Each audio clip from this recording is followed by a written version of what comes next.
ओम नमः शिवाय। हर हर महादेव। कैसे हैं आप सब? उम्मीद है महादेव की कृपा आप पर बनी हुई होगी। तो मेरे कुंभ लग्न वाले दोस्तों, आज हम साथ बैठकर आपके आने वाले 15 दिनों की कहानी को समझने की कोशिश करेंगे। 1 अक्टूबर से लेकर 15 अक्टूबर 2025 तक का समय आपके जीवन की किताब में कौन से नए पन्ने जोड़ने वाला है और किन पन्नों को आपको थोड़ा ध्यान से पलटना होगा, चलिए जानते हैं। तो बस दुनियादारी की सारी चिंताएं कुछ देर के लिए भूल जाइए, एक शांत कोने में बैठ जाइए और मेरे साथ चलिए ग्रहों की इस रहस्यमयी दुनिया में, जहां हम आपके आने वाले कल की एक झलक देखेंगे। दोस्तों देखिए, किसी भी भविष्यवाणी को समझने से पहले हमें उस बड़ी तस्वीर को देखना होता है जिस पर ये छोटे छोटे दिन अपनी कहानी लिखते हैं। आपके लिए कुछ बड़े ग्रह जो धीरे धीरे चलते हैं, वो लंबे समय से आपके जीवन की नींव को एक खास आकार दे रहे हैं। पहले जरा उनसे मिलते हैं। सबसे पहले बात करते हैं आपके अपने ग्रह यानी शनिदेव की। शनिदेव आजकल आपके दूसरे घर में यानी मीन राशि में बैठे हुए हैं। दूसरा घर किस चीज का होता है? आपके पैसे का, आपके परिवार का और आपकी जुबान का। और यहां शनि का होना एक बहुत बड़ी बात की तरफ इशारा कर रहा है। आप अपनी 7.5 के आखिरी पड़ाव पर हैं। दोस्तों, 7.5 का आखिरी दौर निचोड़ होता है, जिंदगी के सिखाए हुए सबकों का सार होता है।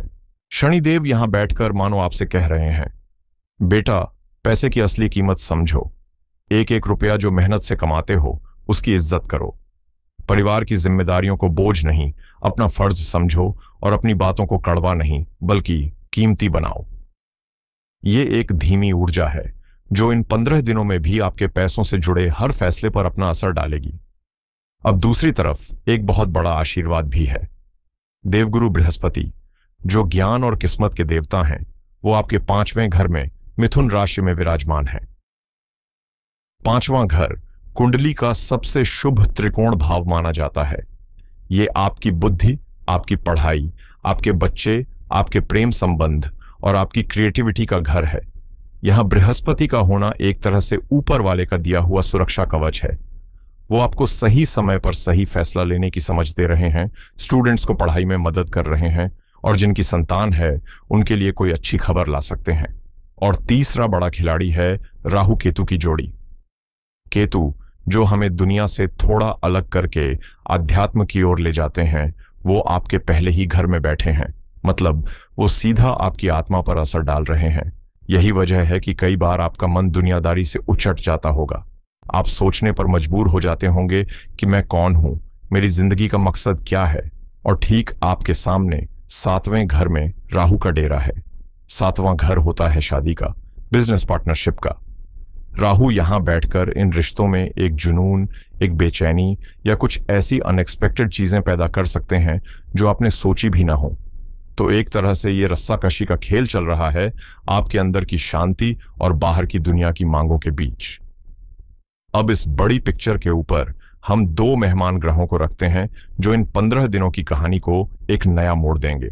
पहले हैं बुध, जो 3 अक्टूबर को तुला राशि में यानी आपके 9वें घर में आ रहे हैं। 9वां घर किस्मत का होता है, तो बुध का यहां आना मानो आपकी बंद किस्मत के ताले खोलने जैसा है।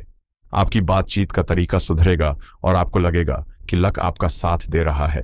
फिर 9 अक्टूबर को शुक्र, जो प्यार और सुख के ग्रह हैं, वो कन्या राशि में यानी आपके 8वें घर में प्रवेश करेंगे। 8वां घर थोड़ा रहस्यमयी होता है, अचानक होने वाली घटनाएं, गहरी बातें, रिसर्च। शुक्र का यहां आना या तो आपके रिश्तों में एक नई गहराई लाएगा या फिर कुछ छुपी हुई बातें बाहर आ सकती हैं। तो कुल मिलाकर कहानी यह है कि ये 15 दिन शनि के अनुशासन, गुरु के ज्ञान और राहु केतु के द्वंद्व के बीच बुध और शुक्र के नए रंग लेकर आ रहे हैं। यह समय है अपनी बुद्धि का सही इस्तेमाल करके किस्मत का साथ पाने का और रिश्तों की गहराई को समझने का। तो चलिए अब एक एक करके जीवन के हर पहलू पर गहराई से नजर डालते हैं। सबसे पहले बात करते हैं आपके व्यक्तित्व और स्वास्थ्य की। जैसा मैंने कहा, केतु आपके लग्न में है, तो इन 15 दिनों में भी आप महसूस करेंगे कि आप बाहरी दुनिया की चकाचौंध से ज्यादा अपने अंदर की शांति को महत्व दे रहे हैं। यह आत्म मंथन का समय है। अवधि की शुरुआत थोड़ी धीमी और खर्चीली रह सकती है। 1 अक्टूबर से 3 अक्टूबर दोपहर तक चंद्रमा, जो हमारे मन का कारक है, वो आपके 12वें भाव में गोचर कर रहे होंगे। 12वां भाव होता है व्यय का, हानि का और स्पिरिचुअलिटी का भी। तो एक तरफ तो आपका मन करेगा कि सब कुछ छोड़ देकर कहीं एकांत में बैठ जाऊं, लेकिन दूसरी तरफ बेवजह के खर्चे और एक अनजाना सा डर भी मन में रह सकता है। नींद में भी कमी महसूस हो सकती है। इसीलिए ज्योतिषीय सलाह है डिसीजन पेंडिंग।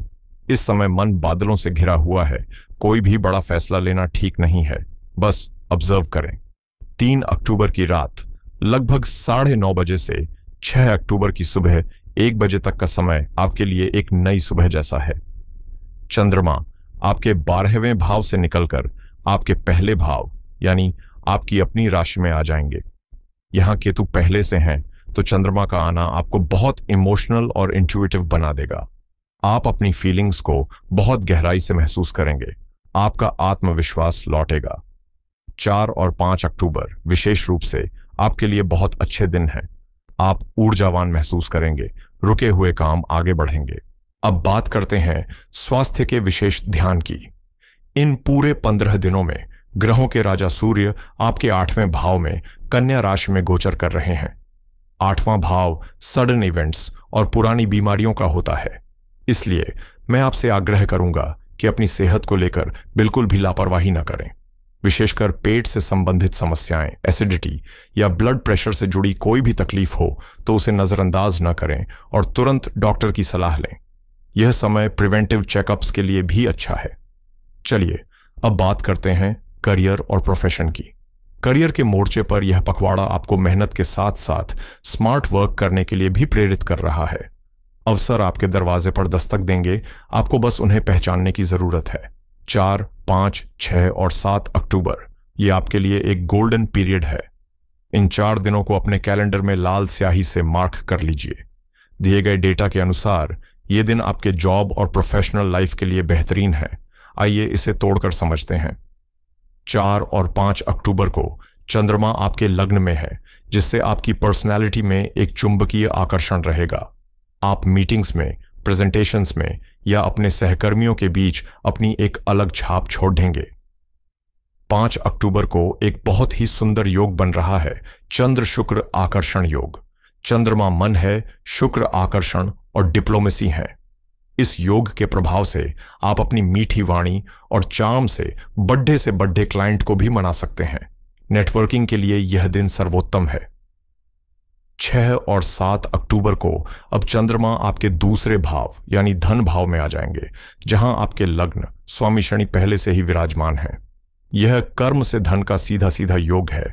आप जो भी मेहनत करेंगे उसका सीधा आर्थिक लाभ मिलने की संभावना बनेगी। और 7 अक्टूबर को तो सोने पर सुहागा है, क्योंकि इस दिन गजकेसरी योग भी सक्रिय है।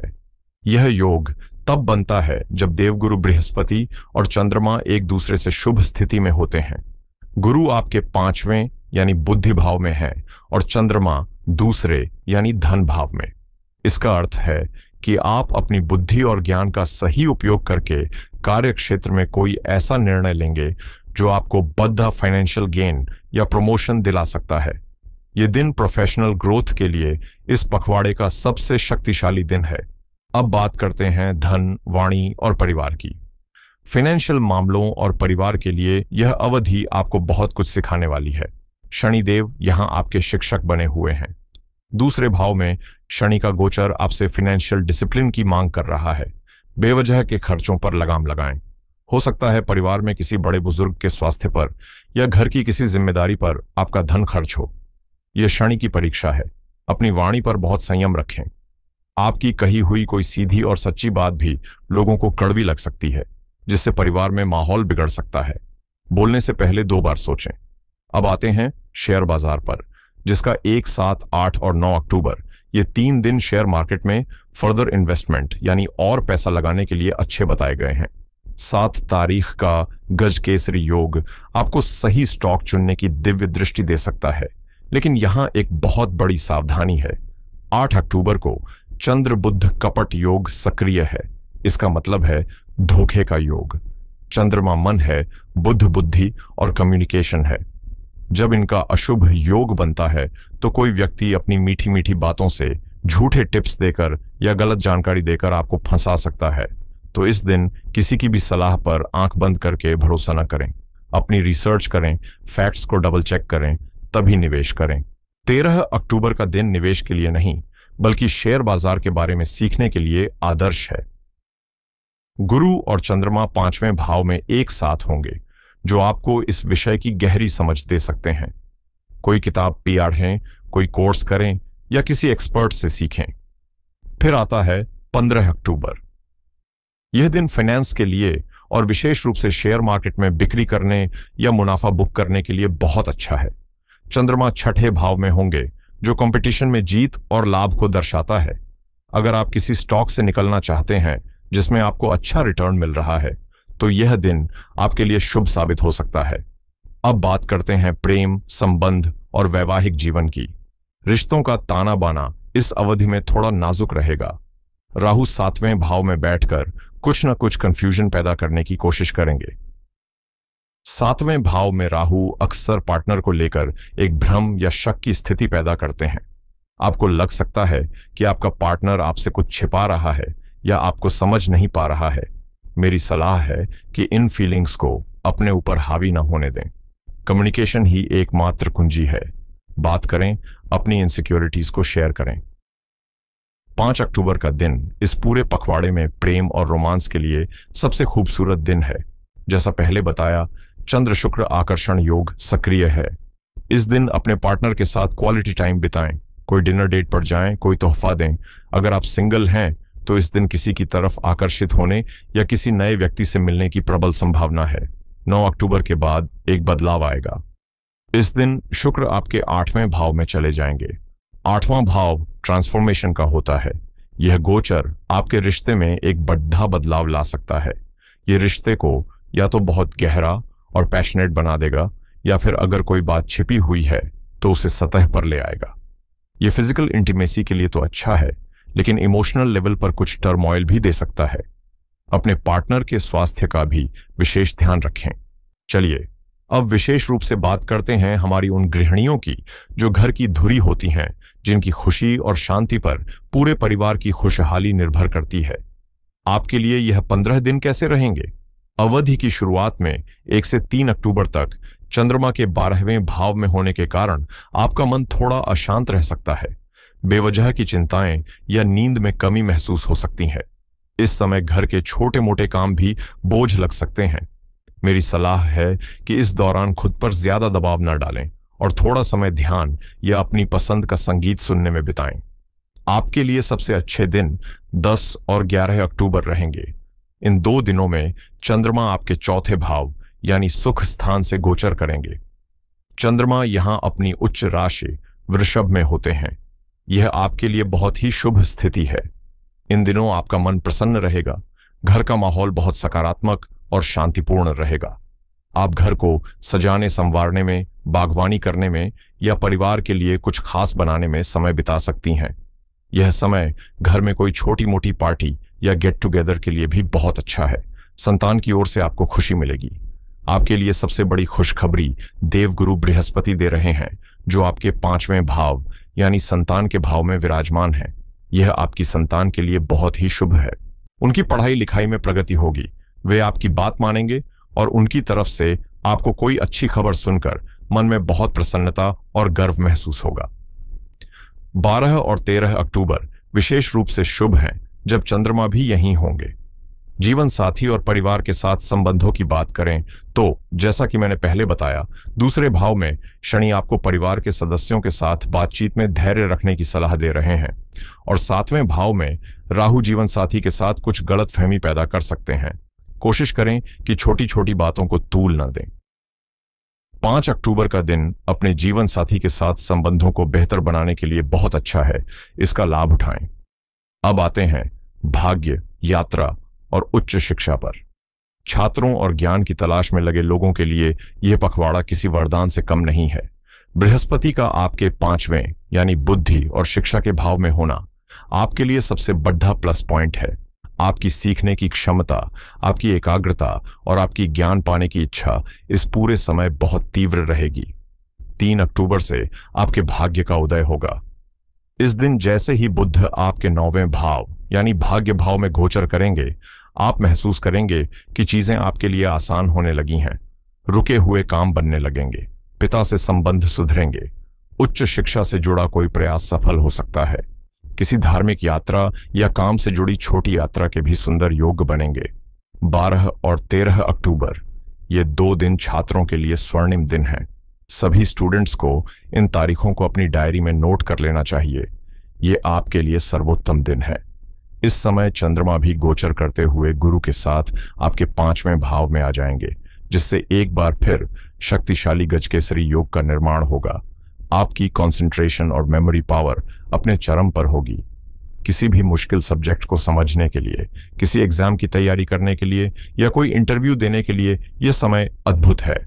सफलता मिलने की प्रबल संभावना है। चलिए अब इन सारी बातों का सार समझते हैं, ताकि आप आने वाले 15 दिनों के लिए पूरी तरह से तैयार रहें। संक्षेप में कहूं तो यह पखवाड़ा आपके लिए मिला जुला है, लेकिन अवसरों से भरा हुआ है। करियर में 4 से 7 अक्टूबर का समय स्वर्णिम है, इसका पूरा लाभ उठाएं। आर्थिक मामलों में, विशेषकर शेयर बाजार में, सावधानी के साथ आगे बढ़ने पर लाभ होगा। छात्रों के लिए 12 और 13 अक्टूबर वरदान की तरह है। शनिदेव आपको धन और वाणी पर अनुशासन रखने की सलाह दे रहे हैं, जबकि राहु रिश्तों में धैर्य और विश्वास की मांग कर रहे हैं। सबसे महत्वपूर्ण तारीखों को एक बार फिर याद कर लें। 1 से 3 अक्टूबर कोई भी बड़ा फैसला न लें। 3 अक्टूबर बुध का गोचर आपके भाग्य के दरवाजे खोलेगा। 4, 5, 6, 7 अक्टूबर करियर और नौकरी के लिए सबसे शुभ दिन है।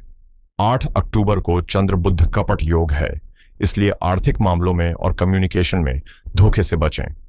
9 अक्टूबर को शुक्र का 8वें भाव में गोचर रिश्तों में गहराई लाएगा। 12 और 13 अक्टूबर छात्रों के लिए सर्वोत्तम दिन है और 15 अक्टूबर आर्थिक लाभ और शेयर बाजार से मुनाफा वसूली के लिए उत्तम दिन है। इस पूरे पखवाड़े के लिए आपका मूल मंत्र होना चाहिए, सोच समझकर बोलें और सोच समझकर खर्च करें। दूसरे भाव में शनि और 7वें में राहु का प्रभाव आपकी वाणी और आपके धन के गलत इस्तेमाल से ही सबसे बड़ी परेशानियां खड़ी कर सकता है। अगर आपने इन 2 चीजों को साध लिया तो यह समय आपके लिए बहुत प्रगतिशील साबित होगा। ज्योतिष में समस्याओं की बात होती है तो समाधान की भी बात होती है। ग्रहों की नकारात्मक ऊर्जा को सकारात्मक दिशा देने के लिए आप कुछ सरल उपाय कर सकते हैं। पहला उपाय शनि देव की कृपा के लिए है। चूंकि आपकी 7.5 चल रही है और शनि वाणी धन भाव को प्रभावित कर रहे हैं, हर शनिवार को सूर्यास्त के बाद पीपल के पेड़ के नीचे सरसों के तेल का एक चौमुखी दीपक जलाएं और वहीं बैठकर ओम शम शनैश्चराय नमः मंत्र का कम से कम 1 माला यानी 108 बार जाप करें। यह उपाय आपके फाइनेंशियल ब्लॉक्स को खोलेगा और परिवार में शांति लाएगा। दूसरा उपाय राहु केतु की शांति के लिए है। केतु आपके लग्न में है और राहु 7वें में। यह एक्सिस आपको और आपके रिश्तों को प्रभावित कर रही है। इसके संतुलन के लिए हर बुधवार को भगवान गणेश को दूर्वा यानी हरी घास अर्पित करें और ओम गम गणपतये नमः का जाप करें। गणेश जी को केतु का अधिपति माना जाता है, उनकी पूजा से केतु शुभ फल देते हैं। और तीसरा उपाय सूर्य देव को बल देने के लिए है। सूर्य आपके 8वें भाव में है, जो स्वास्थ्य और आत्मविश्वास में कमी ला सकते हैं। इसे ठीक करने के लिए प्रतिदिन सुबह स्नान के बाद एक तांबे के लोटे में सादा जल लेकर उसमें थोड़ा सा गुड़ या रोली मिलाकर सूर्य देव को अर्घ्य दें। अर्घ्य देते समय ओम घृणी सूर्याय नमः मंत्र का जाप करें। यह आपके स्वास्थ्य की रक्षा करेगा और आपको सकारात्मक ऊर्जा से भर देगा। दोस्तों, यह था कुंभ लग्न के लिए 1 से 15 अक्टूबर 2025 तक का विस्तृत राशिफल। याद रखें, ग्रह हमें रास्ता दिखाते हैं, लेकिन उस रास्ते पर चलना और अपनी मंजिल तक पहुंचना हमारे कर्मों और हमारी इच्छा शक्ति पर निर्भर करता है। इन ग्रहों की ऊर्जा को एक गाइड की तरह इस्तेमाल करें और अपने जीवन को बेहतर बनाने का प्रयास करें। आशा है कि यह जानकारी आपको आने वाले समय की योजना बनाने में, अवसरों का लाभ उठाने में और चुनौतियों के लिए तैयार रहने में मदद करेगी। सर्वशक्तिमान ईश्वर आप पर अपनी कृपा और आशीर्वाद हमेशा बनाए रखें। अगर आपको यह वीडियो अच्छी लगी हो, इससे आपको कोई मार्गदर्शन मिला हो, तो इसे लाइक जरूर करें, अपने दोस्तों और परिवार के साथ शेयर करें और इस ज्ञान की यात्रा में हमारे साथ बने रहने के लिए चैनल को सब्सक्राइब करना ना भूलें। हर हर महादेव।